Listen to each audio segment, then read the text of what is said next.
வணக்கம்மா. இன்றைக்கி ஒரு அருமையான மாங்காய் ஊறுகாய் போட போகிறோம். இது வந்து ஃப்ரிட்ஜில் ஸ்டோர் பண்ண வேண்டியில்லை, வெளியிலே இருக்கலாம்.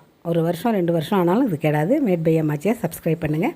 இதுக்கு வந்து எப்படின்னா, ஒரு புளிப்பாக கொஞ்சம் அந்த நீல மாங்காய் இருக்குது இல்லையா, அந்த மாதிரி ஒரு ஒட்டு மாங்காய் இல்லாமல் மற்றது ஊறுகாய் மாங்காய், புளிப்பு மாங்காயை எடுத்து ஒரு கொஞ்சம் எவ்வளோ தேவையோ அது மாதிரி வச்சுக்கோங்க. இப்போ அந்த மாங்காயில் என்ன ஒரு இதுன்னா, எல்லாத்தையும் நல்லா கழுவிட்டு நல்லா ஒயிட் கிளாத்தால் தொடச்சிக்கோங்க. தொடச்சி நான் ஆல்ரெடி வச்சுருக்கேன்.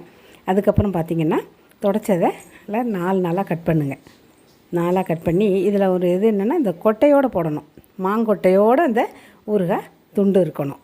அப்போ தான் அது நல்லா அழுத்தமாகவே இருக்கும். இல்லைன்னா மாங்கொட்டையை எடுத்துட்டோன்னா ஒரு மாதிரி சதன்னு ஆகிடும். ரொம்ப அருமையான ஒரு டேஸ்ட்டாக இருக்குமா.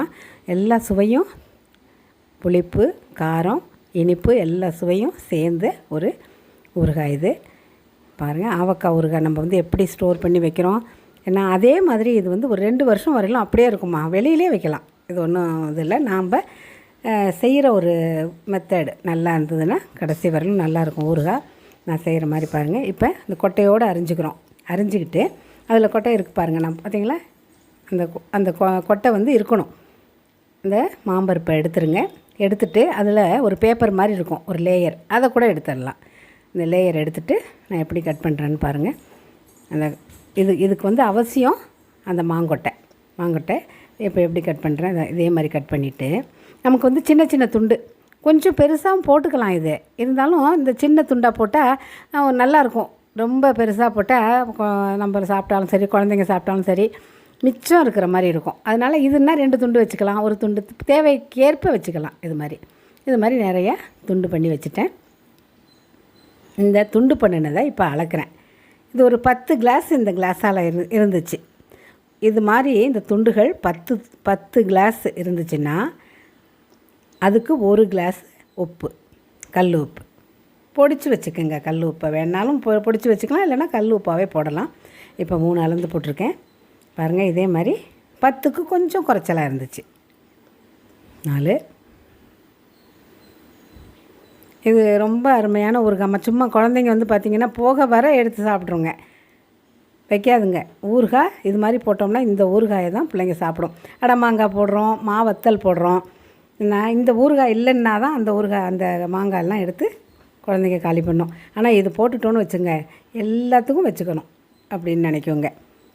இப்போ 10க்கு வந்து கொஞ்சம் குறைச்சலாக இருந்துச்சு. 9.5ன்னு வச்சுங்களேன். 10க்கு கொஞ்சம் குறைச்சலாக இருந்துச்சு, பரவாயில்ல. இதில் வந்து இப்போ உப்பு போடணும். என்னென்னா 10க்கு 1 டம்ளர். எந்த கிளாஸால் மாந்துண்டை அளக்குறோமோ அந்த கிளாஸால் 1 கல் உப்பு. இதை வந்து பொடிச்சு கூட வச்சுக்கலாம். நான் வந்து அதை பொடிச்சு வைக்கல, கல் உப்பாகவே போட்டேன். அதை நைட்டு அரிஞ்சு இது மாதிரி உப்பு போட்டு மூடி வச்சுருங்க. குலுக்கி மூடி வச்சுருங்க. நல்லா குலுக்கி மூடி வச்சுருங்க. நைட்டு ஃபுல்லாக அந்த உப்பு கரைஞ்சி மாங்காய் ஊறி இருக்கும் பாருங்கள். இதில் வந்து ரொம்ப இப்படி தான் செய்யணும் மாங்காய் ஊறினா. இப்போ காலையில் என்ன செய்யணும், அந்த ஊறின மாங்காயை நல்லா பிழிஞ்சு இந்த பார்த்திங்களா ஊறி இருக்குது. இதை வந்து ஒரு முறத்தில் ஒரு வாழை இலையை போட்டு அதில் இது மாதிரி வெயிலில் கொண்டு போய் வச்சு அதில் பரவலாக காய விடுங்க. தண்ணியை வந்து ஒட்ட பிழிஞ்சு காய விடுங்க. இது வந்து காஞ்சாதான், இது வந்து காஞ்சிட்டு அந்த காய வைக்கும் போதே அந்த புழிஞ்சு எடுக்கணும் இல்லையா, உப்பு தண்ணி, மாங்காய் ஊறின தண்ணி, அதையும் வெயிலே வச்சுருங்க. வெயிலே வச்சுட்டா அதுவும் கொஞ்சம் சுண்டி போகும். இந்த வெயிலில் வச்சுருக்கேன் பார்த்திங்களா, அந்த பாத்திரத்துலேயே. இப்போ அதுக்கு தேவையானதை நுணுக்கி வச்சுக்குவோம். 1 ஸ்பூனு வெந்தயம், ஒரு 2 கட்டி பெருங்காயமோ இல்லைன்னா 1 ஸ்பூனு பெருங்காயத்தூள் நம்ம வறுத்து வச்சுக்கிறோம். அதுக்கப்புறம் அதே அந்த டம்ளரால் 1 மிளகாத்தூள், தனி மிளகாத்தூள் இருந்தாலும் சரி, இடிச்சுக்கிட்டாலும் சரி. இது வந்து தனி மிளகாத்தூள். கடுகு வந்து 1/4 கப்பு, நம்ம அளந்தோம் இல்லையா உப்பு, அதில் 1/4 கப்பு. ஜீனி 1 டம்ளர். பெருங்காயப்பொடி தான் நம்ம வெந்தயம், பெருங்காயப்பொடி ஒவ்வொரு ஸ்பூனு. மிளகாத்தூள், தனி மிளகாத்தூளாக இருந்தாலும் சரி, அதால் 1 டம்ளர். எண்ணெயும் அந்த டம்ளரால் ஃபுல்லாக முழுசாக நான் ஊற்றிருக்கேன். 2 ஸ்பூனு கடுகு, எண்ணெய் காஞ்சதும் போடுறேன். அது பொரியட்டும். பொரிஞ்சதுக்கப்புறம் நம்ம கடுகு தூள், வெந்தயம் பெருங்காயப்பொடி, மிளகாத்தூள் எல்லாத்தையும் கலந்து வச்சுருக்கோம் இல்லையா, அதை எடுத்து வச்சுருங்க கலந்து. இப்போ அந்த கடுகு பொரிஞ்சதும் நம்ம உப்பு தண்ணி இருக்குது பார்த்திங்களா, உப்பு மாங்காய் ஊறின தண்ணி, அதை அதில் விட்டுட்டேன். அந்த எண்ணெயில் விட்டுட்டு இப்போ மிளகாத்தூள், வெந்தயப்பொடி, பெருங்காயப்பொடி, கடுகு பொடி இதெல்லாம் அந்த தண்ணியில் போட்டு கலந்துட்டு சுத்தமாக அந்த மிக்ஸி ஜாரில் அந்த கடுகு தூள் கொஞ்சம் இருந்துச்சு, அதையும் தொடச்சி போட்டுருங்க. ஏன்னா 1 கப்புக்கு 1/4 கப்பு நம்ம கடுகு பொடி. கடுகு வந்து லேசாக வறுத்துட்டு பொரிஞ்சு லைட்டாக கருகவும் கூடாது, அது மாதிரி வறுக்கணும், பொடி பண்ணிக்கணும். 1 டம்ளர் சர்க்கரை போட்டேன் அதுலேயே. எல்லாமே இப்போ கொதிக்குது. இந்த மாங்காயை ரெடியாக எடுத்து வச்சுக்கோங்க.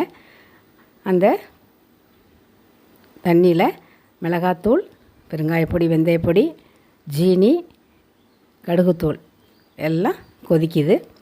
கொதித்து ஒரு 4-5 கொதி வந்த உடனே நம்ம காய வச்சு எடுத்து வச்சுருக்கோம்ல மாங்காய், அதை போட்டுட்டேன். இதே மாதிரி நீங்கள் செஞ்சு பாருங்களேன். இப்போ அந்த ஜீனி வந்து அதில் கரையுது. அந்த ஜீனி கரைஞ்சி அந்த மாங்காயை பதப்படுத்துது. அந்த ஜீனி கரைஞ்சி அந்த மாங்காயை பதப்படுத்துது. அந்த ஜீனி இருக்கிறதுனால தான் இந்த மாங்காய் வந்து கெட்டு போகாமல் பல வருஷம், அதாவது 2 வருஷம், 1.5 வருஷத்துல 2 வருஷம் வரையிலும் இருக்குமா.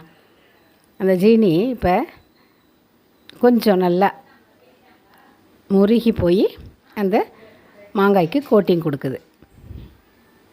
பாருங்கள், ரொம்ப அருமையான ஊறுகாய் ரெடி ஆகிடுச்சு. நீங்கள் ஆனால் இதே மாதிரி தான் செய்யணும். இது மாதிரி செஞ்சுட்டு இந்த சுண்டி போச்சு பாருங்கள், இந்த குழம்பு எடுத்து அழகாக ஒரு கண்டெய்னரில் போட்டு வச்சுக்கோங்க. வெளியிலே வைக்கலாம், இல்லைனா ஜாடியில் போட்டுக்கலாம், இல்லைனா பாட்டிலில் போட்டுக்கலாம். நான் இப்போதைக்கு பாத்திரத்தில் போட்டுக்கிறேன். இதை நீங்கள் மாற்றி ஜாடியில் போட்டு வச்சுக்கோங்க. இதே மாதிரி செய்யுங்கம்மா, சாப்பிடுங்க, சந்தோஷமாக இருங்கம்மா. நன்றிம்மா.